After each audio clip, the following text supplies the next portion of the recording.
குளித்தலை அருகே கூடலூர் மகாமாரியம்மன் கோவில் திருவிழாவில் வினோதமான சரம் குத்துதல் நிகழ்ச்சி நடைபெற்றது. கரூர் மாவட்டம் குளித்தலை அருகே கூடலூர் ஊராட்சி பேரூரில் மகாமாரியம்மன் கோவில் உள்ளது. இக்கோவில் திருவிழாவில் ஊராட்சிக்கு உட்பட்ட 8 கிராமத்தை சேர்ந்த அனைத்து பொதுமக்களும் கலந்து கொண்டு பால்குடம் எடுத்தல், அக்னி சட்டி, அளவு குத்துதல், முடி காணிக்கை செய்தல், மாவிளக்கு எடுத்தல், கெடா காவல் கொடுத்தல், குழந்தைகளை தொட்டில் சுமந்து தங்களது நேர்த்திக்கடனை செலுத்தி வருகின்றனர். திருவிழாவின் இறுதி நாளான மாலை அம்மனுக்கு சிறப்பு அபிஷேக ஆராதனை செய்யப்பட்டது. பக்தர் கழுகுமரம் ஏறும் நிகழ்ச்சியும் நடைபெற்றது. பின்னர் பொங்கல் வைத்து கிடா வெட்டுதல், பக்தர்கள் படுகளம் விடுதல் நிகழ்ச்சியும் நடைபெற்றது. தொடர்ந்து வினோதமான முறையில் ஆட்டுத்தலையை பக்தர்கள் மேற்பட்டோர் கலந்து கொண்டு சரம்குத்து நிகழ்ச்சியில் கோவிலை சுற்றி 3 முறை வந்தனர்.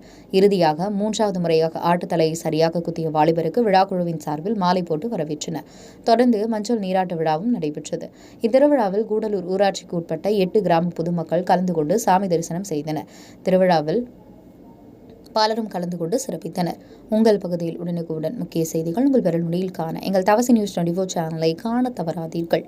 உங்கள் குளித்தலை செய்தியாளர் வீர தியாகராஜனுடன் உங்கள் தவசி ரமேஷ்.